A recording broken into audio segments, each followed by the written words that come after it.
Call of Duty Goddess presents What You Are Not Supposed to Know About Benghazi.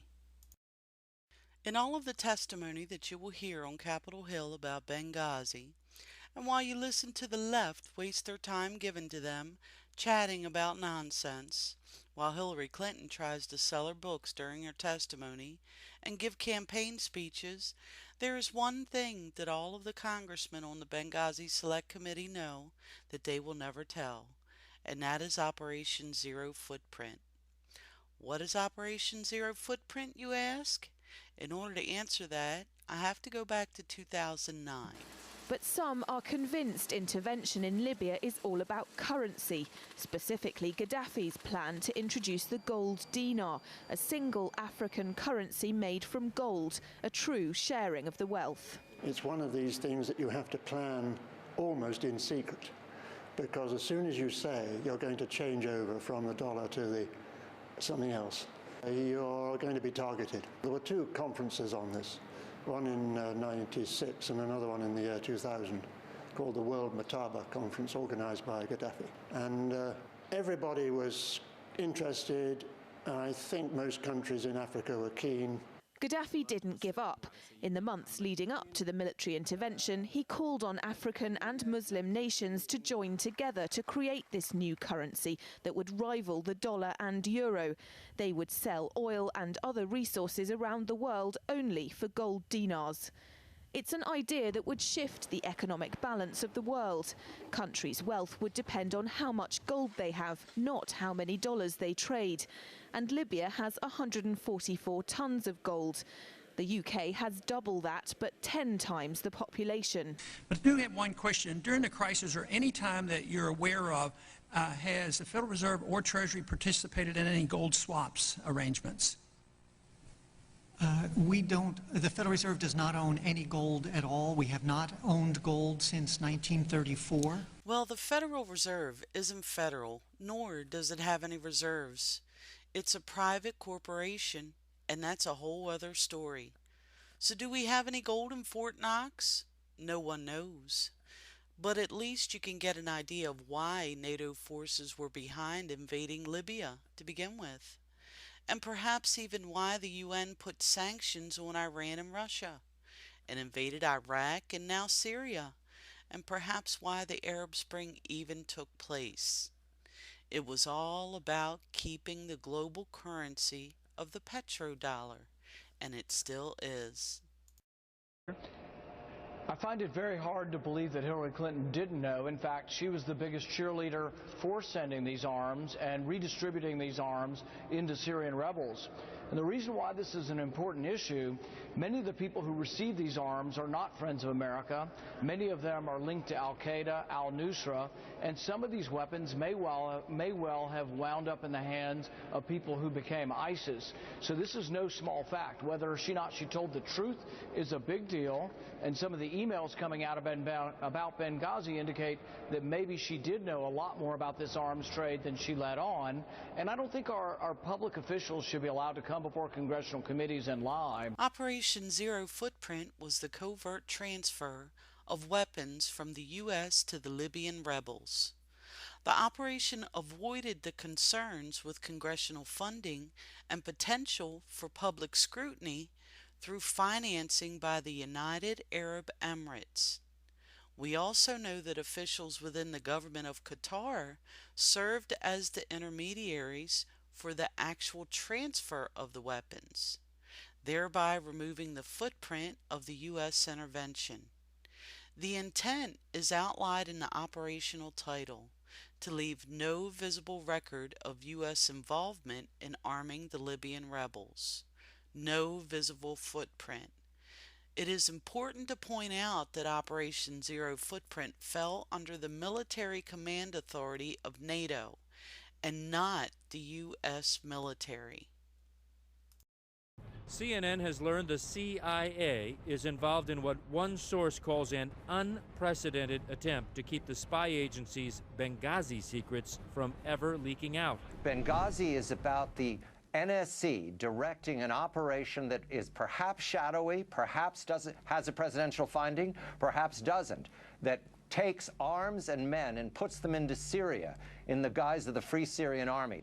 Whatever Stevens was involved with, it became very well known to these terrorists, these radicals, who he may have been dealing with, that he was more than just an ambassador. I think he was targeted, and I think the reason that the military was told to stand down is, look, the military, we know that stovepiping still goes on between the Pentagon and the CIA.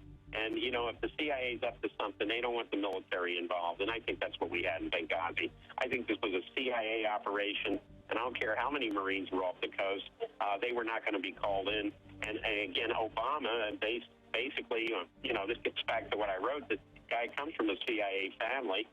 He has a background. He knows when he's responsible for his CIA operation. He's not going to say a word about it. Now that we know what Operation Zero Footprint is, it is important to know who the players that were and were not involved in the operation. The entire operation was coordinated and controlled by the State Department and CIA, along with the Military Command Authority of NATO.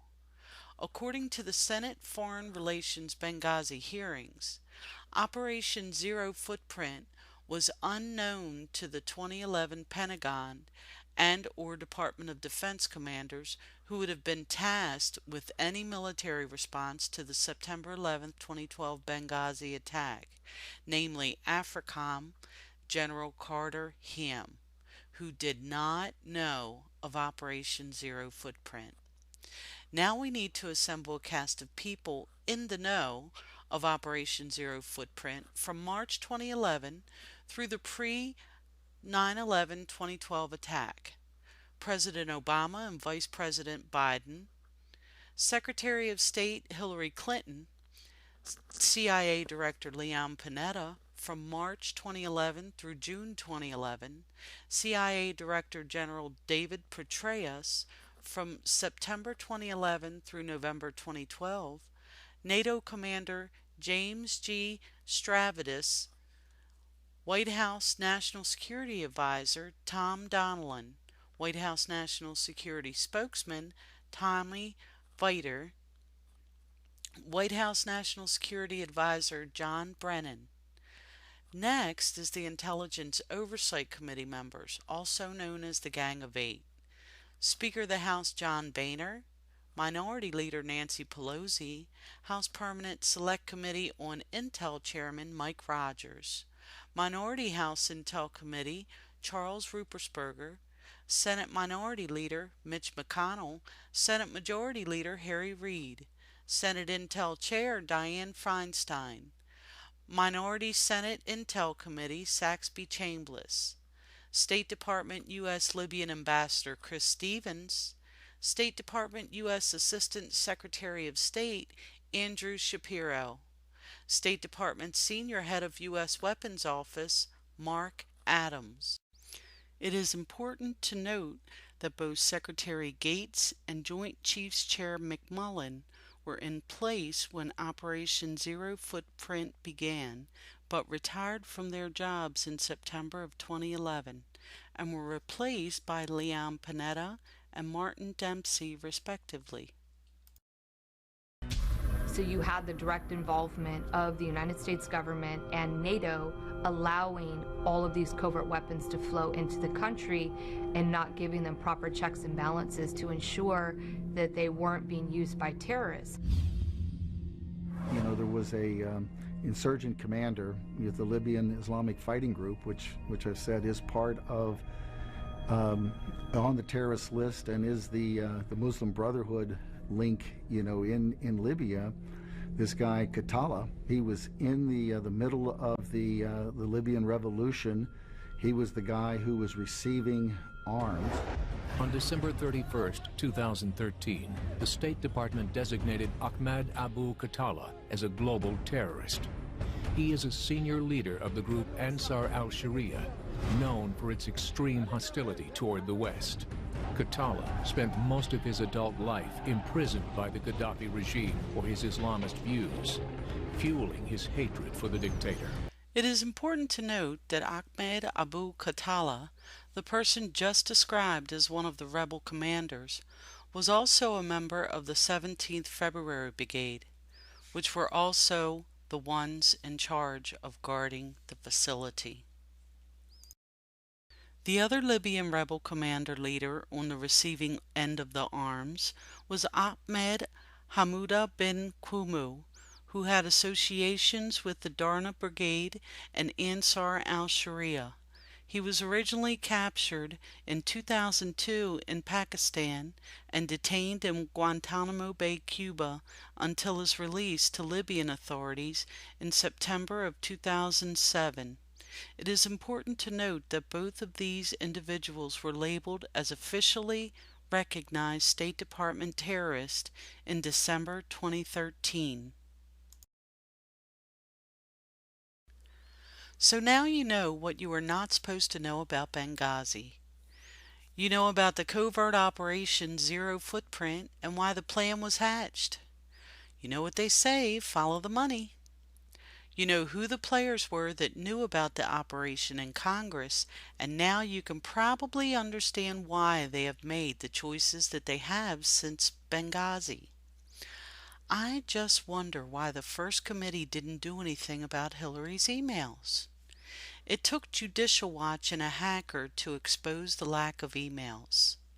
I know of at least 2 senators that were on that first committee that are now running for president. One of them had my vote. But now, of course, I know that if anyone spends time on Capitol Hill, they are not to be trusted.